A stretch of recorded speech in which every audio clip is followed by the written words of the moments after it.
What's up, folks? Welcome to Nino's Corner.tv. I am with Nathan and Chris, and they're coming out with a docu-series called The Religion Business.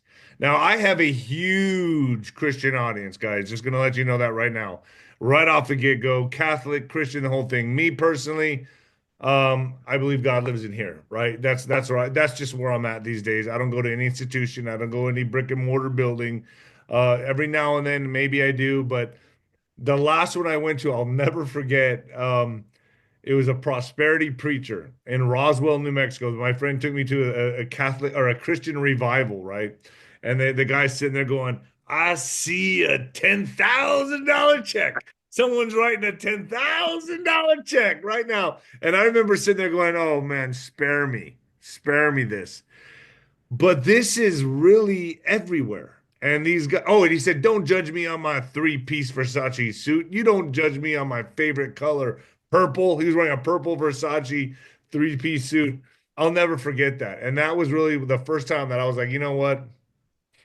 I'm done with this. I'm done with a lot of this, and most services that I go to, the first 10, 20 minutes is about giving to the church, tithing. It's all about tithing.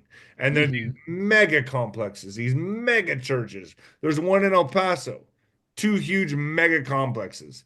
Video gaming for the kids. Drop your kids off at the daycare center where they can play video games. It's just a joke to me.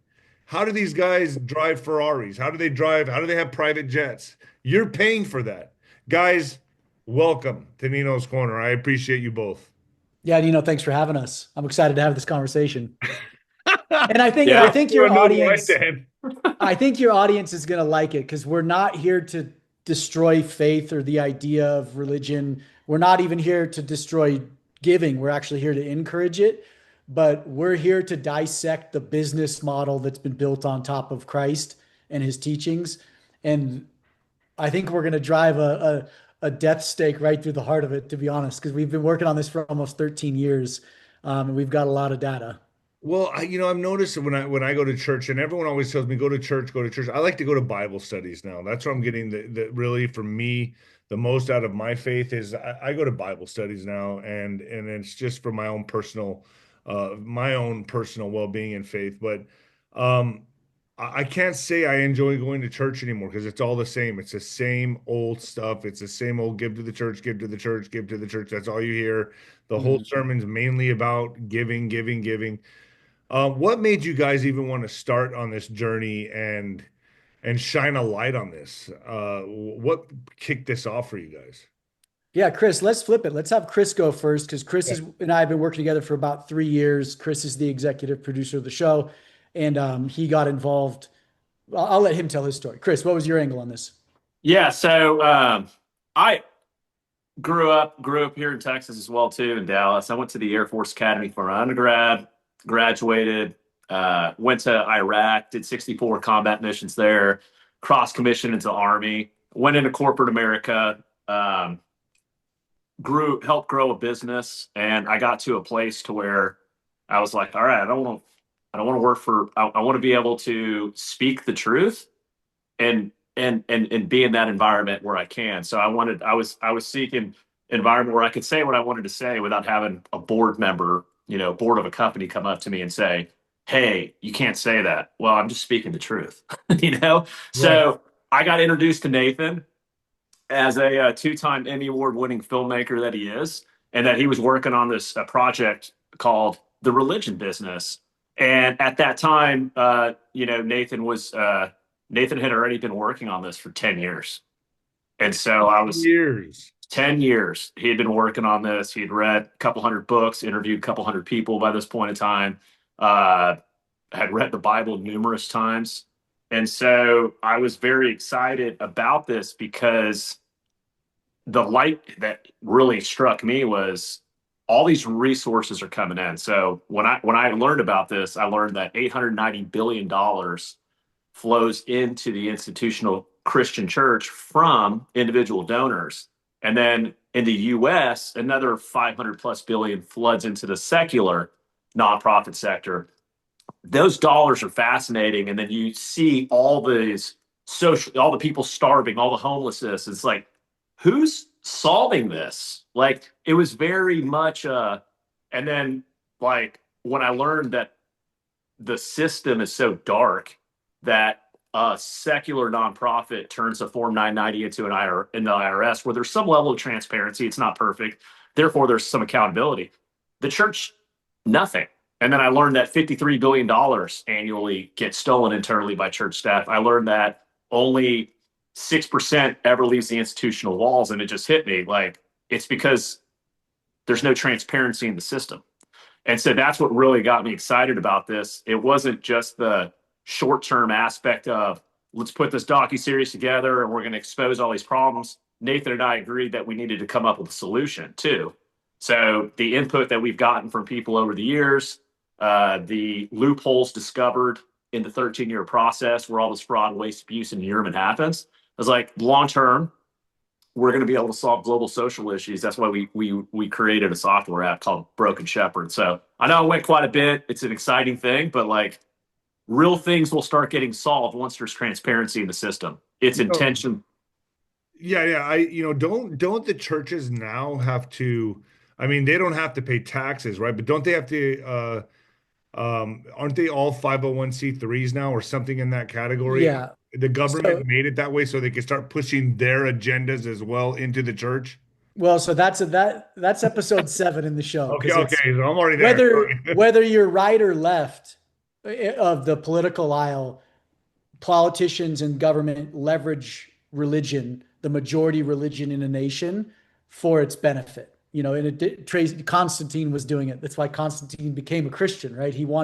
He needed a glue to hold the Roman Empire together, and it was Christianity. Social programming. Correct. Yeah. So from a federal level, right, and like kind of steering opinion, I'll tell you this: I got called by someone randomly on my phone. So this is where we know the show is starting to question big structures in the government, and the government seeing it in calling me. And was that an intimidation call or just? No, it was actually someone who was like, "Hey, we've seen some of your content push down this rabbit hole a little further." They actually encouraged us.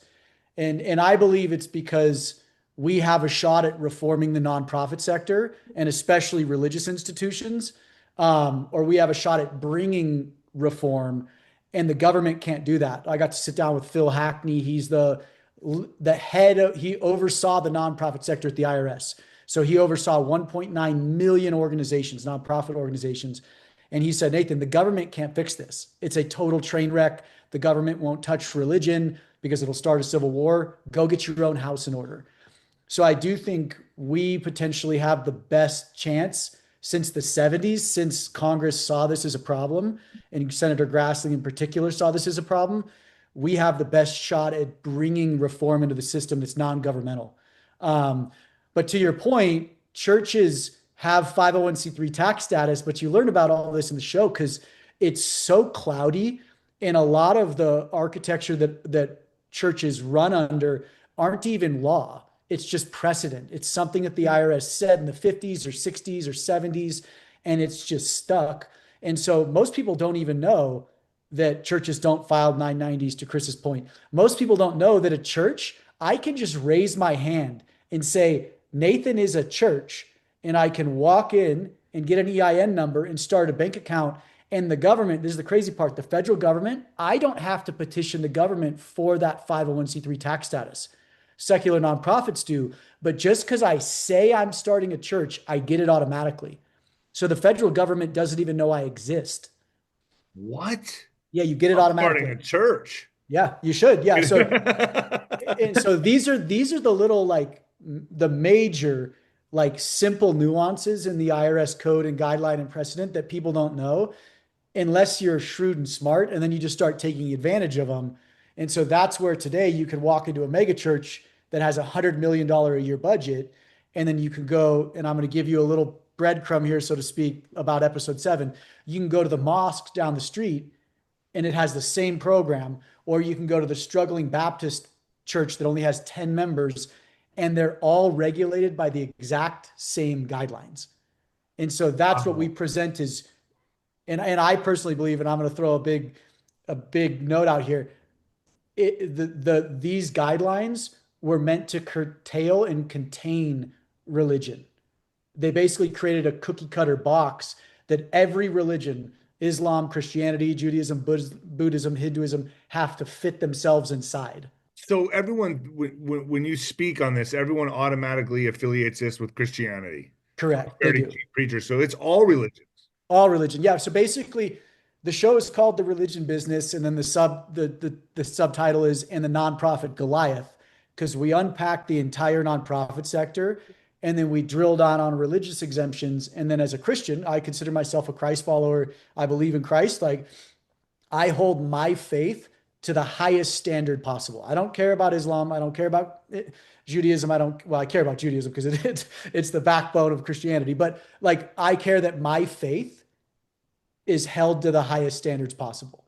Well, if you think about it, anything goes. You can even open a new age religious center where you just do yoga and meditate together. Yep. And that could be a new age, right? I mean, it's not just Christianity. We're not just throwing Christianity under the bus, although that's the big one here. But I'm just saying, like, right? I mean, it can be anything, any type of. Hey, it can be the Hell's Angels.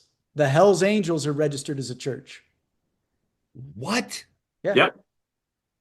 A hedge fund, a $300 billion hedge fund is registered as a church. 300 billion hedge billion dollar hedge Hell's fund. Angels did I hear that? No, they're separate. But I'm saying you can have the Hell's Angels, a biker club, a notorious biker club, be registered as a church or religious organization. But they're not. They are. They are. Yeah. Yes, sir. They are. Yeah. Oh, wow. Okay, this has just opened up this is Pandora's box, man. And here's the kicker, and I'll actually present the argument that I think the Hell's Angels are more of a religious organization than most Christian megachurches. And here's why. They have a code. They have a code. They stick to their doctrine. They will die for their creed. And you look up early Christianity, all those early apostles died for their creed. They died for Christ. 1 in 3 bishops up until 300 AD were being killed. So when I look at the Hell's Angels, I'm like, whether you think they're morally corrupt or not, their institution mimics religion, I would say, more than a megachurch where I go to get a cup of coffee and a donut and tuck my kids into childcare and sing some songs and then leave and hear the same message a week later. Dude, I thought I would go through this podcast and you guys weren't going to tell me anything I already knew. Yeah. This just blew plenty my more, mind, man. You're about to see 7.5 mind. hours of this. The show is 7.5 hours long. Okay, because wow, man, I had no idea. I was at a church, a mega church in El Paso, and I remember when I pulled up to park, and it's like the biggest church in El Paso, but I'm not going to say the name. I pulled up to park, and it said platinum parking only. And then Amazing. I pulled to the next parking space. Oh, that's gold platinum. The next silver. And there's a guy waving me because you can't park here. I'm like, I'm just trying to go to church, man. And everyone's in suits and ties going in there. Like, no. They go, you have to pay to be in these clubs. I'm like, it turns out the platinum parking is like 15,000 to 20,000 a year. The gold parking is like 10. The silver. Wait, what? Yeah. I have not seen that before. Yeah, come down and I'll take you there. I would love church though. So I would love to go see that. Platinum and gold parking. Okay. And that's at this church. Okay. So I'm not making that up. That's real. And so, that was one of the things. Another thing to me was, especially when this big thing happened in 2020, all of a sudden the churches were like, come on in and get your free this. Yeah. And not only that, we're celebrating this month, which is all the colorful flags, like coming up in June, right? I have to be like this on YouTube, but everyone knows what I'm talking about.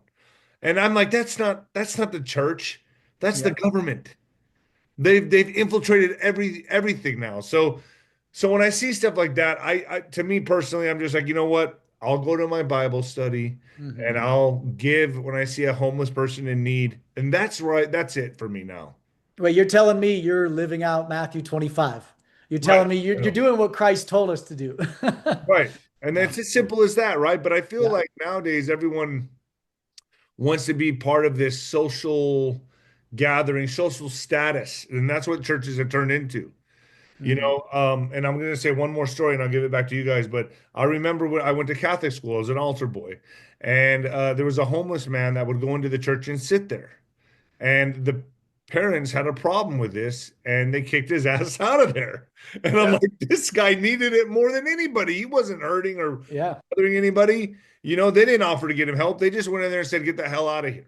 And I Mhm. witnessed the whole thing. And I remember I started thinking, wait a second. And I was just a kid. I was like, that's not right. This guy's homeless. He needs it more than anybody. But nah, nah, nah. He didn't wear a suit and tie. You know what I Yeah. mean? So it's so hypocritical. It is. Now, Nino, I love asking this question because when started in this journey with Nathan, what is a church? What is the definition of church? And it's something that the audience, your team to participate in. What is your definition of church? Oftentimes, is it a location? Is it a building? What is it? Is it the gathering of the body? What is it? And I think that we often, like society, to your point today, it's a production, right? It's a building. Yeah, it is. And these guys make so much money. Joel Osteen is one of them, Kenneth Copeland. I mean, these guys have private jets, Lamborghinis, whatever they want, mansions, but they say, we're doing God's work. We deserve it. Mhm. That's what they'll say. Yeah. What do you have to say to that? They're wolves. They're the wolf that Christ spoke against. The wolves in sheep's clothing.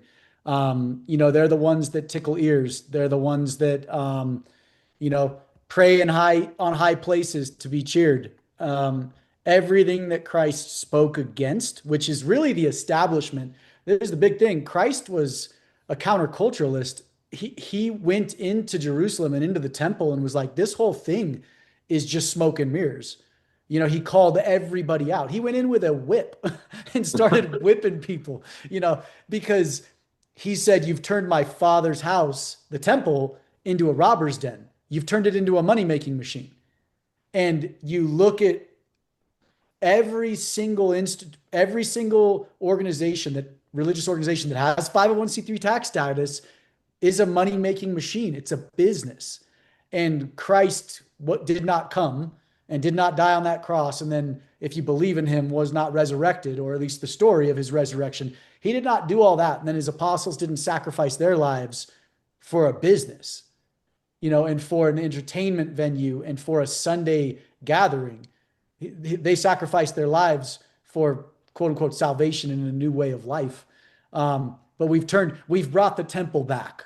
That temple Well, that he Christ spoke was. out against the preachers, the Pharisees. I mean, that's what the Yeah, money system. Yeah. Jesus was, if yeah, anything, the ultimate warrior in my mind. I mean, he went yeah. directly against the system that is, now in this uh, a perpetual abuse of what Jesus taught. It's perverted all of Mhm. his teachings, and everyone believes now. Well, if I just go to a service on Sunday, I'm a good person, and then they're Yeah, they're a dirtbag for the whole week, and then on Sunday they pretend to yeah, be yeah, good. You yeah. know what I mean? That's most everyone. Yeah. Well, and there's a verse that I love that Christ says in multiple gospels, or the stories in multiple gospels, is he's in the temple and he calls out the leaders in the temple, and he goes, "You've taken your traditions of men and you've called it doctrine." And you look at a church today, it's nothing but tradition, right? The building, the donuts, the coffee, even the music, the children's care, that's all tradition, but we call it church. And it's like, no, we've bastardized the doctrine and we call our tradition doctrine. And that's where the power shifts. The power shifts away from and this is to Chris's point, the money, the time, the talent, all of that shift away from the true body of Christ, which would be helping that homeless man in the pew. And it shifts all those resources and talent to build the institution and, insulate the institution. And so we are the antithesis right now of Christ Church. So Nathan, what was your like? If I had to get a pivotal moment from you that made you say, you know what, I'm going to start on this journey to expose this. What would it have been? What was that pivotal moment for you to say, you know what, I'm gonna start my journey now and expose the religion business? Yeah. So I got the domain, thereligionbusiness.com, when I was 25. So to give your viewers and you some background, I was raised in a megachurch. Like I sang in choir. I went to Awanas my whole youth. I went to every summer camp I could. I volunteered in high school as a college kid. Like I was in the church, the institutional realm. I loved it. I started traveling for TV internationally when I was 18. And I would just go to churches and seminaries all over the world because I was just fascinated with the church. And there's one seminary in Brazil that I went to, and I was probably 26 at this point, and it was in the favelas, so the poorest parts of Brazil in Sao Paulo. And there's barely any running water. Like, and I walk in, and this American white dude from Texas is running the seminary, and he and his wife had been there for 40 plus years now. They went down with a couple $1,000s. They bought a brick making machine, and he wanted to build a seminary. So he literally taught himself how to make bricks, and he built a little shack, and then he took one orphan off the street in, and he's like, "This is my student," and he taught this kid the scripture in the Bible, and then another kid and another kid, and anybody could come to the seminary for free, any street child. As long as they would work a couple hours a day and then they could study the Bible. Flash forward 40 years, they had a couple hundred kids at this seminary. They never asked for a dollar ever. They didn't take money. They had created this, they would their own make ecosystem of, yeah, they would sell bricks and they would build buildings. And so and I was like, this is it. Like they figured out they never asked for money. They lived well. They had farmland at that point and cattle, and it was this community in the favelas that was literally equipping orphans, sending them out with degrees. And now some of these students, these street kids, were lead dentists in their towns, and they would run. It was amazing. So this is where it gets interesting. So I came back so fired up, and a lot of this footage was in the original cut of The Religion Business 12 years ago. And I came back so fired up, and I shot 4 days down there with them. And I'm like, this is it. There's no financial incentive. And when there's no financial ask, it frees the leader up to really preach the gospel. Because it's what Paul did. Paul made tents. He said, I don't want to be a burden to you, right? And so I'm like, this is it. So I come back, a few years pass, and I go back down. And the older white guy had dementia. And so one of his original pupils, who was a successful businessman at this point, came in and was taking it over. And he had tiled all the floors of the building. And then in his house, he had put a flat screen TV on the property. And I'm like, man, it just feels different now, right? And I still had a great time. We filmed again, and I came back. I ended up having a baby girl. And I kind of just shelved that footage. I went back 3 years later, and they were officially taking money. Everything had turned material. All the walls of these simple block buildings were now white tile. It gives me goosebumps to think about. There was TVs in the worship area now. They had paved the road, and they had just bought into the material side of the institution. It became a business. And even when I would go and worship, like they didn't have the joy anymore. It didn't have the authenticity. Yeah. And it wasn't that, hey, because a lot of atheists will say, oh yeah, Christianity is good for poor people or developing nations. But it's like, no, as soon as you start asking for money, the system flips. And those 3 trips to the favelas in the Brazil radically transformed my perspective on the institution. And that's when I'm like, I'm going to burn this whole thing down. You decided to go on your mission, and expose all of this. Yeah. Yeah. Golly, man. I mean, I guess I could see it. I mean, me personally, like I said, it's all in here, man. And that's what people need to understand. It's really, truly just in here. Mm-hmm. And I mean, it's not about who you help publicly. Mm-hmm. It's who you help secretly, and that's what God sees. And that's what Christ said to do. Right. Don't do it in public. Do it in secret. Yeah. Do it secretly. So I would venture to say mega churches are now turning into these, I guess, spiritual Ponzi schemes, I guess you Yeah. could call them. I Or mean, an MLM about kind it. of, if I Yeah, would, yeah. right. I mean, can you explain that a little bit on how they're doing this? Yeah, so we call it religious economic theory in the show, but it's basically in the late 90s, really when non-denominationalism started skyrocketing and denominations started dying. It became the Wild West because now Chris's church, let's say, Nino, your church, my church, and Chris's church are all within like a 10-mile radius of each other. Now it's about who can give the best incentives to our congregants because the Christians in the community have become consumers. So if Nino gets a bigger stage, well, shoot, I have to get a bigger stage and match Nino, or my congregants are going to go to Nino's church. We call it religious economic theory. If Chris all of a sudden gets a coffee bar and is serving lattes, well, shoot, I better get a coffee bar and serve What? lattes. Yeah, so churches began to pit themselves against each other without even knowing it. Is it And kind of so like when you see like a Whataburger next to a McDonald's next Yep. to Taco 100%. Bell, Yeah. Walgreens next to Yeah. CVS? It's literally economics because once you move I've into, always wondered how that's helped. How does that yeah, help the business? well, it helps the business because it's your profit driven, right? So it's how quick can we scale? And so in this new environment, which is only 40 years old, but all of us grew up in it. So we see this as church today. But this religious economic theory, what it does is it forces every institution to become about spend. So over history, we track this within the show. Over the last 3,500 years, we track this. In over the last 2,000 years for Christianity in particular, the Christian church has always the money it's needed for what its leadership wanted to do has found Bible verses randomly to justify the ask. And what I mean by that is tithing has never been a consistent thing. Giving has never been a consistent thing in the Christian church. Like sales of indulgences with the Vatican in the Dark Ages, they just needed more money because they were waging wars and the Pope was virtually bankrupt. And so he goes, well, shoot, we got to figure out how to make money. Let's start selling indulgences. And so the institution has always basically cherry picked verses to demand how much money they need. And that's where the Ponzi scheme and MLM side of things comes into play now, because no longer is it even, hey, Nino, give me 10%. Now it's, hey, Nino, you need to give me 10%, but we're going to do this new build. So I want you to give above and beyond. And we're going to call this a seed offering or a fast offering, or they make up some other bullshit because it is.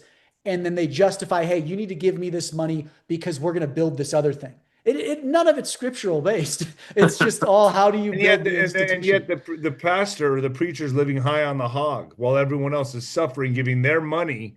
The pastor is driving Ferraris, Lamborghinis, or maybe he might drive a simple type of car to church to not give himself away. But I guarantee you, the guy's not suffering. He's living very, Well, of very, very well. Of course, because my church is succeeding, right? We have the best coffee bar, the best stage, so we're blessed.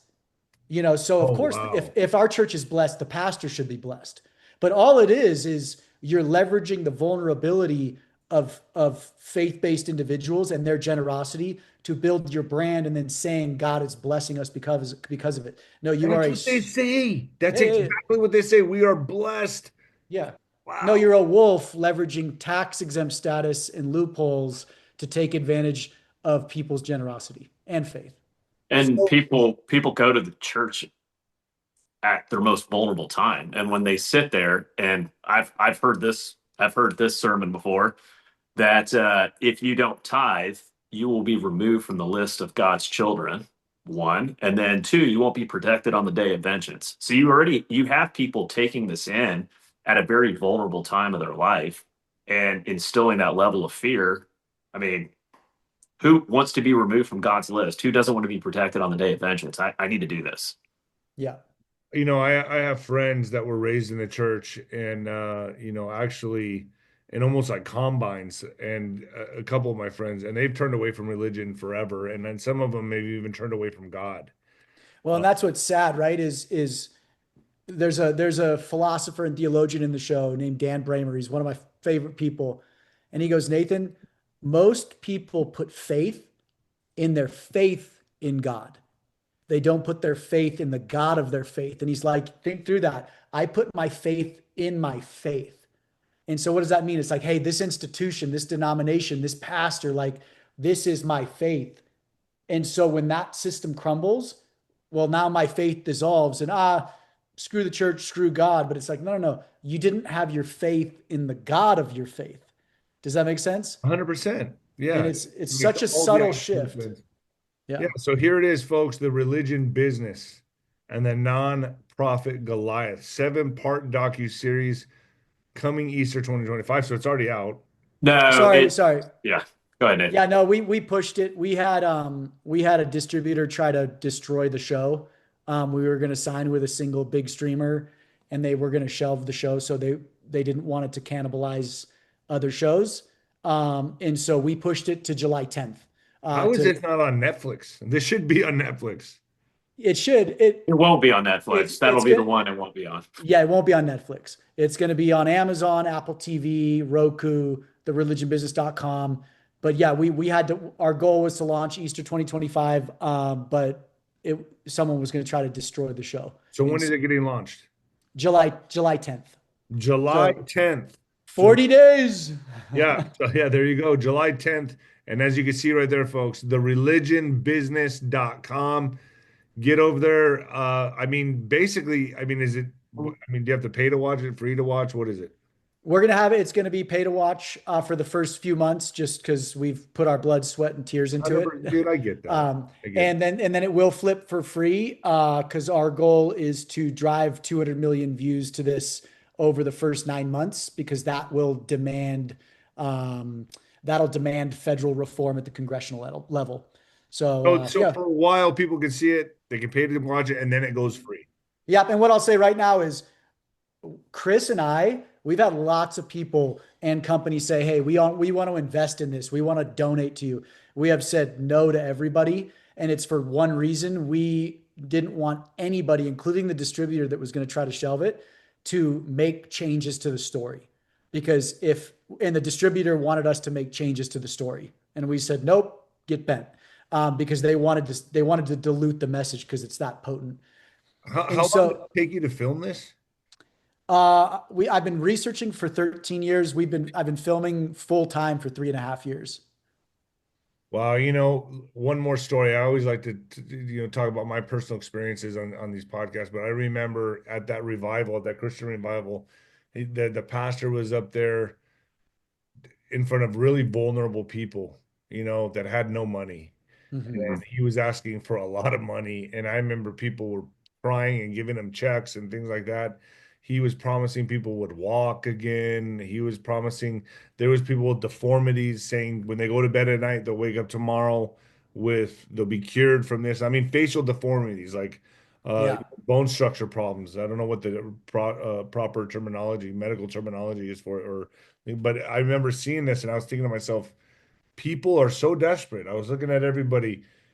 They're going for this. They're giving all they had. I saw them writing checks to this guy and I thought, that guy is like the most evil man in the world. Well, and the problem is when that person isn't healed, what's that pastor going to say? Right. You didn't have enough faith. There you go. Yeah. You didn't have the faith. Yeah. Yeah. Well, that's Narcissist 101. Yeah. It's a perfect statement. I've noticed a lot of that with preachers and pastors, and I'm not here to, a lot of preachers and pastors are good people. I'm not going to say they're not, but a lot of it is narcissism. Mm-hmm. God told me, I'm telling you, he's using me to tell you that kind of thing. I have a lot of Christians, a lot of friends who are Christians that are the most judgmental people. I can't be around them. Yeah. I can't be around them because they're so judgmental. Mm-hmm. Yeah, it's tough, man. There's a great book called The Wisdom of Psychopaths. It's on our reading list on thereligionbusiness.com. And it's the scientist who tracks psychopaths. And he interviewed for about 20 years psychopaths in jail, and then he interviewed psychopaths as CEOs because there's clinical psychopath is a clinical diagnosis, and he's like, you can either go based off childhood experiences, the destructive route, or take this psychopathic tendency to become a CEO of $1 billion company or whatever. but one of the top 10 jobs of a psychopath is a clergy member or a pastor. Yeah. Because of the power, right? Because That of makes all the sense. They start their Yeah. own cults. Yeah. They're always out there, messing around with all the women, the wives. Yeah, that makes the most sense to me. Yeah. It's a And good book. Wisdom of politicians are up there Psychopaths. too. Oh The yeah, politicians. yeah. Any positions of power, people need. That's why it's so easy for me to understand because in boxing, I was a heavyweight champion boxing. That was all. I was just around psychopaths that Yeah. were peddling my flesh, and that's what it was. And it's like, and that's who I had to fight. We're like just these psychopathic, killers in the ring that just wanted. And I was the same, but I was more of a. I didn't match a sport, man. I was more of an empath. I just didn't fall into that category. Anytime I was done with a fight, I'd be like, hey man, let's go have a beer. Let's go. Yeah. I was just not in that category. But guys, I really appreciate both of you coming on, Chris and Nathan. The religion business, folks. It is what's the website again? Religionbusiness.com. Yep. Yep. Religionbusiness.com. I'll put the link down below. Hit it.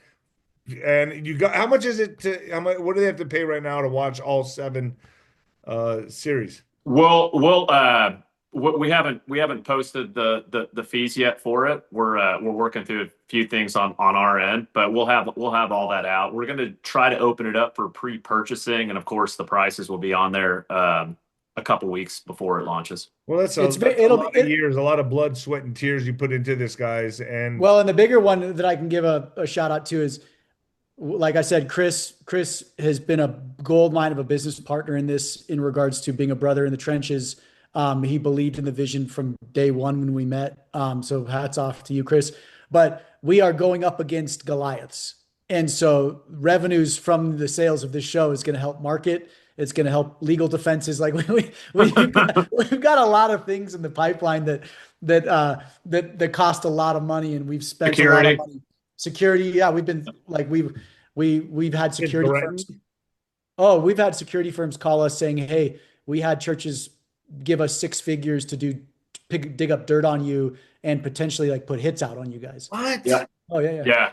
Yeah. The security, and in fact, they were so disgusted with it. These guys stepped away from working for this pastor, and they asked the pastor, like, in regards to me, because of my military background, I'm a father, businessman, we're not messing with, this is a good dude. We're not doing this. Could dig dirt up on you, to pull up your past, whatever. Yeah. And then the security folks asked, why are you going to put a hit out on him in regards to me? And the pastor wouldn't answer. A character assassination hit, or a physical, what? Physical. No, take my life. Yeah.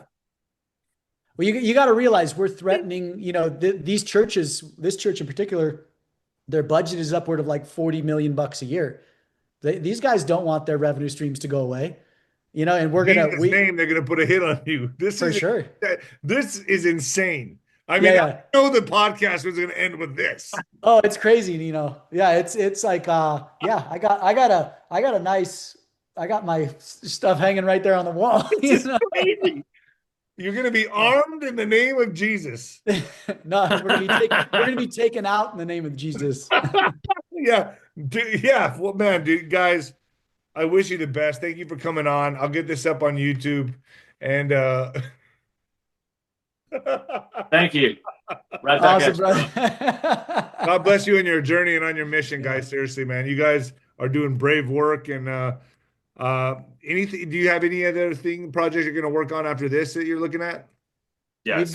We've got 5 shows in the pipeline. All end at the federal government, Wow. but we're basically taking on, there's 5 legacy institutions that we're going to dissect in the same way. The first is the nonprofit sector. And our goal is bulletproof vests. Yeah. Our goal is basically to get America, or encourage America to get back to what the founding fathers envisioned, Beautiful. Let's bring it back to what the founding fathers built this amazing country on. And so that's our goal. Thank you, Nathan. Thank you, Chris. You guys stay with me bro. for a second. Awesome, brother. All right, folks, you know what to do. Go down, hit the link below, and get started on watching this series. All right.